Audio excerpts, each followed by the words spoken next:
Muito bem, queridos alunos, estamos de volta agora para dar continuidade aí às nossas aulas de física. Eu sou o professor Nelson Bezerra e agora eu vou mostrar a vocês qual é o nosso objeto de conhecimento para a nossa aula 2 e também o detalhamento. Então, para o objeto de conhecimento, nós vamos falar sobre lançamento horizontal e oblíquo. O detalhamento também, nós temos lançamento horizontal e lançamento oblíquo. É isso então, pessoal. Nós vamos falar desses assuntos interessantes agora e então vamos dar início à nossa aula.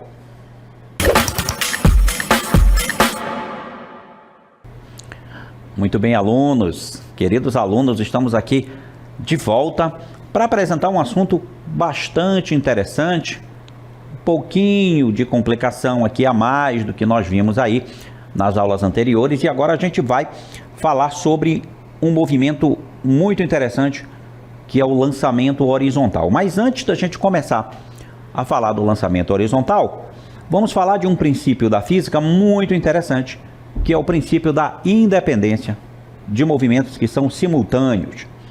Então aí, para exemplificar esse tipo de movimento simultâneo, eu coloquei essa imagem aqui para você, né? É uma imagem onde mostra um pequeno bote, né? Ele está sobre as águas de um determinado rio, tá certo?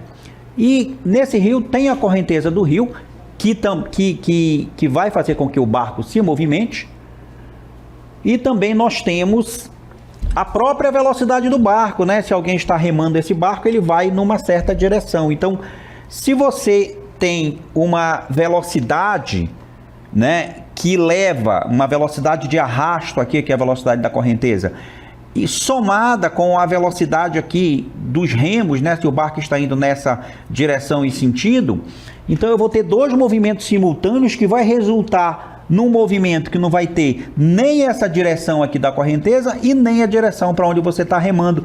Você vai ter uma direção diferente, uma direção aqui, ó, que é a soma dessas duas direções. São dois movimentos simultâneos, um que vai na horizontal, outro que vai na vertical, que nos dá um movimento resultante que não é nem na direção de um dos movimentos, do movimento da correnteza, por exemplo, ou do movimento dos remos lá do pequeno bote.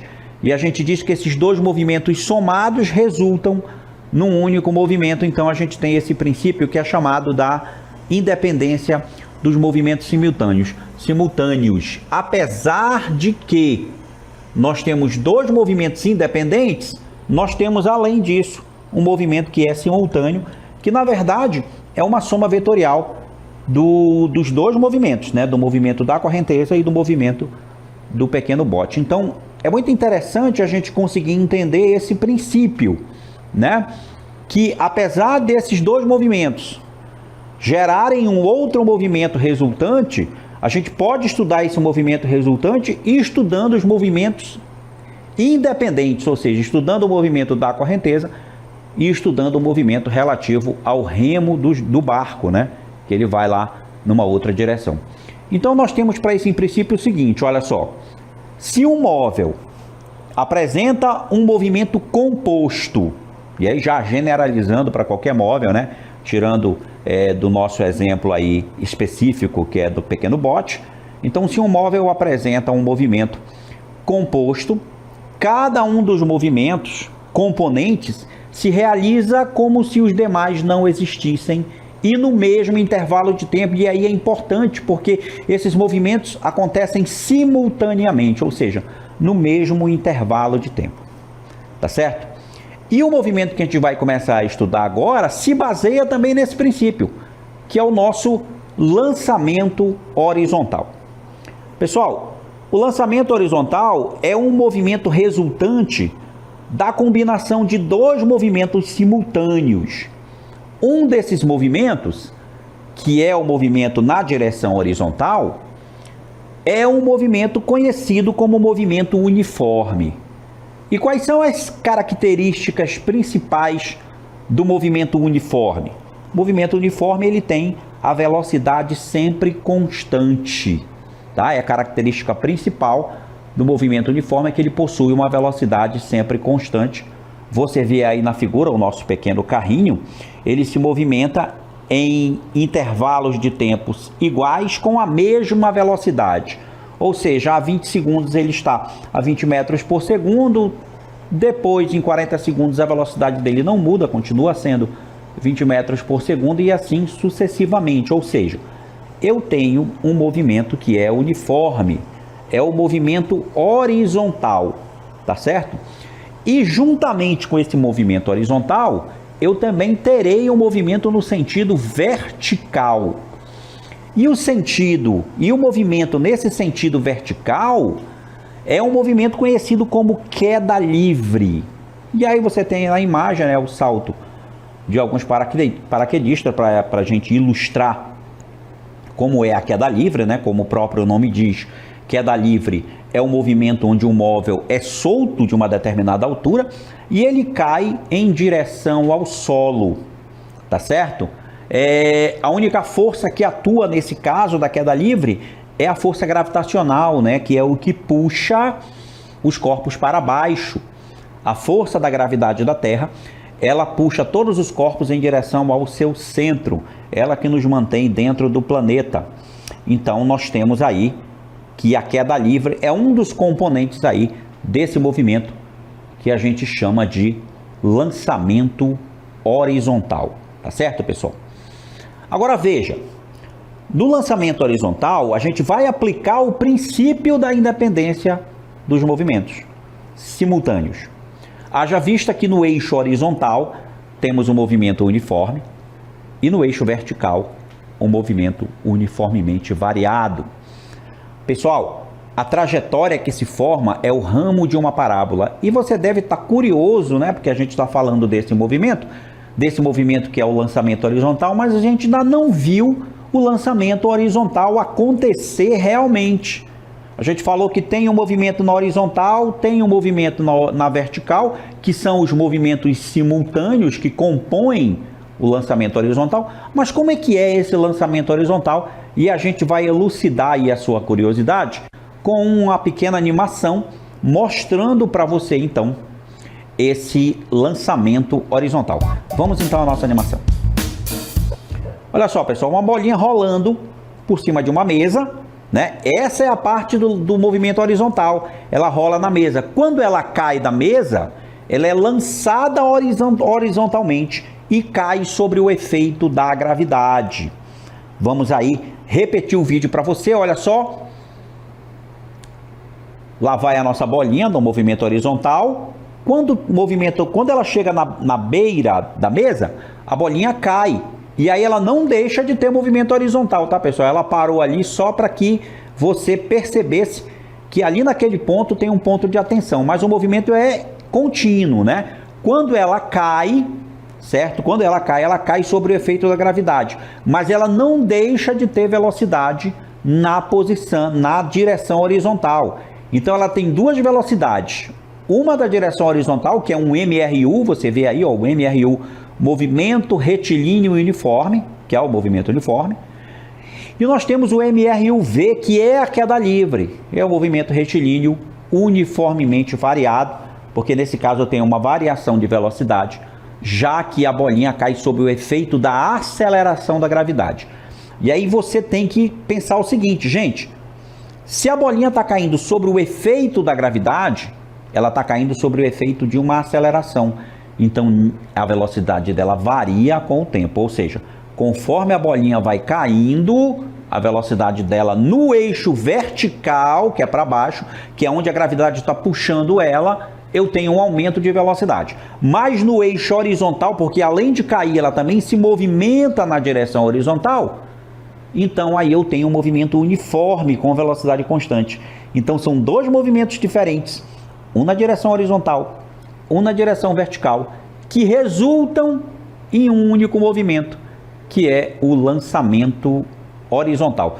Observe que a trajetória descrita pelo móvel é o ramo de uma parábola, ou seja, é uma meia parábola, é a metade do ramo daquela função da parábola que vocês estudaram lá na matemática. Então, pessoal, aí está, né? Você viu acontecer o movimento horizontal. Agora, para a gente estudar esse movimento, a gente precisa conhecer as equações matemáticas para esses movimentos, né? Para o movimento horizontal, que acontece na direção horizontal, e para o movimento vertical, que é a queda livre. Então vamos começar aqui relembrando e mostrando para você a equação matemática para o movimento uniforme. Pessoal, essa expressão matemática é a expressão que rege o nosso movimento uniforme. Portanto, ela vai também reger o nosso movimento no eixo horizontal, tá certo? No eixo horizontal, a gente vai ter a equação matemática do movimento uniforme. S igual a S0, que é a posição inicial, mais a velocidade vezes o tempo, né, pessoal? Vamos lembrar então, né? S é a posição final, S0 é a posição inicial, ou espaço final e espaço inicial, como você achar melhor.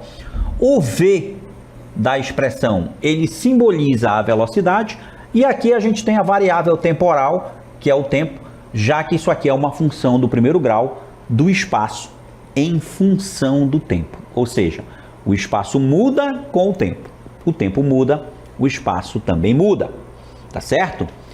Nós temos aqui que, como eu tenho um movimento uniforme, a velocidade é sempre constante. Então, o V que aparece na equação é a própria velocidade inicial do movimento, isso na direção do eixo horizontal, tá? Lembrando lá da nossa animação, é quando a bolinha está sobre a mesa. Ela está no eixo horizontal, sendo regida por essa expressão aqui, que eu acabei de mostrar para você, que é a função horária da posição para o movimento uniforme. Agora, no outro eixo, que é no eixo vertical, nós também temos equações matemáticas, e aí eu já coloquei para vocês, pessoal, as expressões matemáticas específicas para a queda livre, porque no eixo vertical a gente tem o movimento de queda livre, tá certo?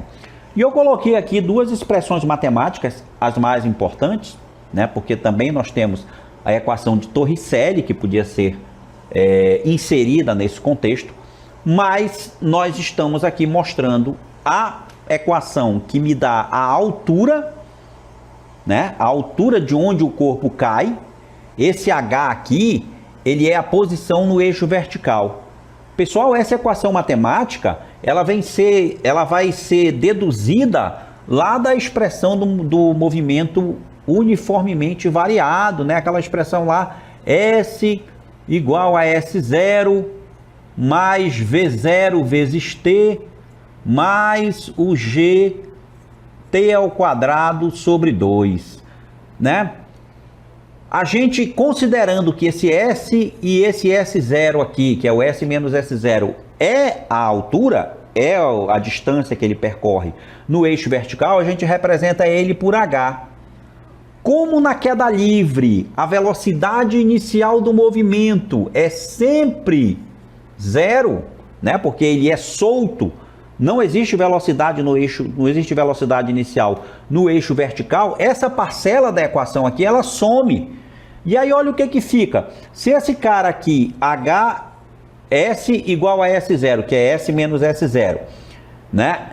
Representa a altura, então sobra só a parcela do GT ao quadrado sobre 2, onde esse G que aparece aqui, gente, esse G que aparece na expressão, é a nossa aceleração gravitacional, né?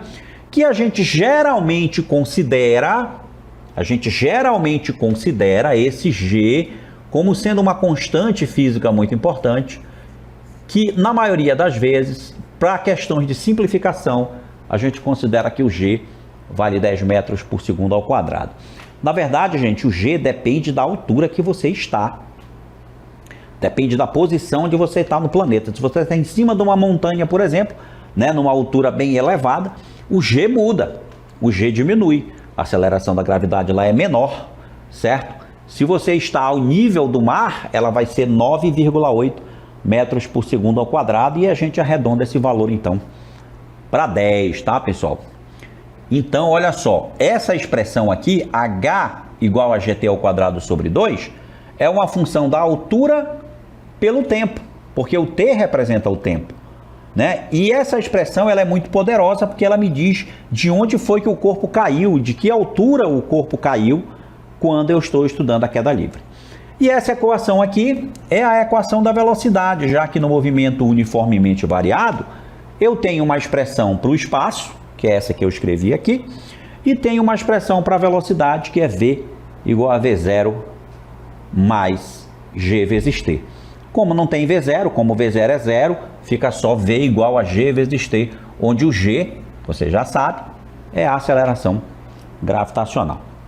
Perceba que o movimento é de queda livre, pois a velocidade inicial é aplicada somente na direção horizontal. Na direção vertical, a velocidade inicial será sempre nula. Ok, pessoal? Então, importante aí você memorizar, você anotar essas expressões matemáticas para estudar tanto o movimento na direção horizontal quanto o movimento na direção vertical. E aí eu tenho esse movimento aí, que é o movimento de lançamento horizontal. Ok? Então, pessoal, para estudar esses movimentos, a gente usa essas expressões, tá? Muito bem, agora vamos começar a falar sobre o movimento oblíquo. É um movimento que é um movimento completo, né? Porque o lançamento horizontal, ele tem aí a trajetória como uma meia parábola. Já no lançamento oblíquo, é quando eu lanço algum corpo obliquamente, ou seja, fazendo um ângulo com a direção horizontal. E aí nós temos uma imagem para você entender como é o lançamento oblíquo aí. Por exemplo, um golfista dando uma tacada numa bola de golfe, né? Ou um jogador de futebol chutando uma bola, né? Ele vai lançar obliquamente esse corpo. No caso aqui da bolinha de golfe, depois da tacada do golfista, olha só a trajetória da bola. Uma parábola, olha aqui, uma parábola. Uma parábola completa, não é só uma meia parábola como é lá no lançamento horizontal. Aqui no lançamento oblíquo eu tenho uma parábola completa. Mas aqui também eu vou aplicar aquela independência dos movimentos simultâneos, né? Aquele princípio lá importante. Porque eu tenho também dois movimentos aqui. Eu tenho um movimento que acontece na direção horizontal, e esse movimento vai continuar sendo um movimento uniforme, e o movimento que acontece na direção vertical, porque a bolinha vai subir no eixo vertical até uma certa altura, que eu vou chamar de altura máxima, tá? Que é a altura máxima que ela vai atingir, e depois ela vai cair no solo novamente, ela vai chegar para o solo, ou seja, ela vai voltar aqui nesse mesmo eixo, só que vai para baixo. E aí é um movimento completo, porque é um movimento de subida e descida. Lá no lançamento horizontal era só o movimento de descida. Aqui no lançamento oblíquo eu tenho a subida e tenho a descida. Mas tanto a subida como a descida também dependem da aceleração gravitacional, porque o corpo vai estar sob a ação da gravidade. E o movimento na direção vertical também será um movimento uniformemente variado, certo? E eu posso também usar as mesmas equações que eu mostrei para vocês anteriormente. Só que aqui vai ter um detalhe que vai complicar um pouquinho mais o movimento, que é a questão da velocidade inicial do eixo vertical. Gente, a gente tem que lembrar que essa grandeza, velocidade, ela é um vetor. E esse vetor velocidade, ele vai variar com o tempo durante a trajetória da bolinha, no lançamento oblíquo. E aí é que vai ter um pouco mais de um tratamento matemático um pouco mais refinado, tá ok? Então, olha só, voltando lá para o nosso arremesso da bolinha de golfe, para o nosso lançamento oblíquo. Para definir o lançamento oblíquo, pense na seguinte situação. Uma bola é lançada a partir do solo com uma velocidade inicial que forma um determinado ângulo de inclinação em relação ao solo, e esse ângulo que eu estou falando Esse ângulo que eu estou falando é exatamente esse ângulo aqui, ó, esse V0. É o ângulo que a velocidade inicial faz com a horizontal, tá? Esse ângulo aí, ok? Tem um ângulo em relação ao solo. O movimento do corpo, novamente, é a composição de dois movimentos. Movimento horizontal, que é um movimento uniforme, pois não há aceleração. Aí eu troquei a figura para você, né? Coloquei um outro exemplo aí, uma bala de canhão, por exemplo, quando o canhão é acionado, a bala é lançada obliquamente, mas ela tem um ângulo, né, em relação ao solo, que é da velocidade inicial, é o ângulo que a velocidade inicial faz com o solo. E aí é que eu vou mostrar para você aqui nesse exemplo, olha, é que essa velocidade inicial, como a velocidade é um vetor, ele está sendo decomposto aqui em dois vetores, que são vetores que formam a velocidade inicial. Um vetor que vai atuar na direção vertical, e eu vou chamar ele de V0Y, Y porque ele está na direção vertical, na direção do eixo Y, e o V0X, que é o vetor na direção horizontal, porque aponta na direção X, aponta na direção do eixo X. Então, o vetor velocidade inicial, ele vai ser decomposto em dois vetores. Um que vai estar atuando na direção vertical e um que vai estar atuando na direção horizontal. Esse que atua na direção horizontal, ele é sempre constante, porque na direção horizontal não tem aceleração e o movimento é uniforme. Já na direção vertical, nós temos um movimento uniformemente variado, pois o corpo fica sob a ação da aceleração gravitacional, que é constante, é o G, né, pessoal? E o G é um vetor que ele aponta sempre para baixo, na vertical para baixo, tá certo, pessoal? A aceleração gravitacional, ela só aponta para baixo, tá? Ela puxa os corpos para baixo. É por isso que o nosso peso, ele depende da aceleração gravitacional, né? O nosso peso, se você se lembrar da equação, o peso é a nossa massa vezes a aceleração da gravidade, né? Porque o peso é aquilo que puxa a gente para baixo, é aquilo que mantém a gente pregado na Terra, é o nosso peso. Então esse movimento depende do G, depende da aceleração gravitacional. E agora como é que fica a decomposição desse vetor velocidade? Vamos ver, olha só. A velocidade ela vai ser decomposta em dois componentes. Um que é na direção horizontal, que é o V0x, e o outro na direção vertical, que é o V0y. Então a velocidade inicial forma um ângulo com o eixo horizontal. Dessa forma, projeta-se esse vetor velocidade no sistema de coordenadas cartesianas. Observa-se duas componentes, uma projetada no eixo x e outra no eixo y. Dessa forma, nós temos essas expressões matemáticas para as velocidades iniciais. Olha só, pessoal, não se assusta com isso aqui, tá bom? É uma equação que parece assustar, porque ela usa as funções seno e cosseno, mas existem tabelas que vão dar para você o valor do seno e do valor do cosseno, para que você possa calcular o V0 no eixo x e o V0 no eixo y, porque é preciso desses cálculos para que você estude os movimentos, tá bom? E agora, olha só, vamos mostrar essa decomposição do vetor velocidade numa imagem bem detalhada do lançamento oblíquo. E aqui, olha só, nós temos essa imagem, o vetor velocidade V0 está aqui, de vermelhinho. O nosso ângulo, né, o nosso ângulo que esse vetor faz com o eixo, tá certo? Aqui no desenho está alfa, mas lá o ângulo está representado como θ, não tem problema, é a representação de um ângulo. Vai ter um ângulo aqui, 30 graus, 40 graus, 35 graus, tem que ter um ângulo qualquer. A questão é que esse ângulo aqui de inclinação, ele vai variando com o tempo. Conforme a bolinha vai passando pelas posições, aqui eu marquei, olha, marquei 5 posições. 1, 2, 3, 4 e 5. Veja que em cada uma das posições existe valores para a velocidade inicial no eixo Y, aqui ó, VY, né? Mas tem um momento, aqui está o VY, já mudou. Veja que o vetor VY, né? O V0Y, né? E depois o vetor VY, ele vai mudando com o tempo.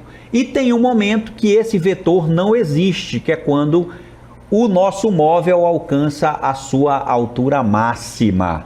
Na altura máxima, o valor da velocidade no eixo Y é 0.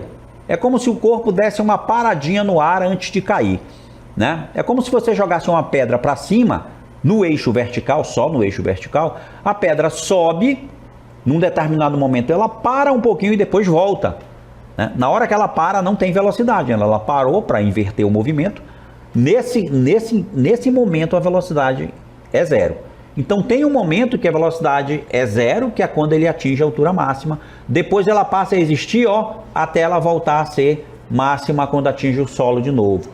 O importante é que você entenda que essa velocidade aqui no eixo Y, ela vai mudando com o tempo. Só não muda o V0, né? Mas depois que passa dessa posição inicial, ela deixa de ser V0Y para ser VY, e aí ela vai mudando com o tempo, vai variando com o tempo, porque é um movimento uniformemente variado. Mas no eixo X, observe aqui que o Vx, ó, é sempre igual a V0x. Sempre. Mostrando que a velocidade no eixo horizontal, ela não muda com o tempo. E aí, quais são as equações para estudar esse movimento, que é o lançamento oblíquo? Nós temos aí as equações, pessoal. Primeiro, para a posição. Movimento na direção vertical. Como é que eu estudo a posição do móvel na direção vertical? Como visto no movimento vertical, tem-se um movimento uniformemente variado. Assim, aplica-se as equações do movimento uniformemente variado, não esquecendo que a velocidade inicial foi decomposta e utiliza-se o resultado para o eixo Y. Portanto, olha aqui as equações, temos uma aqui.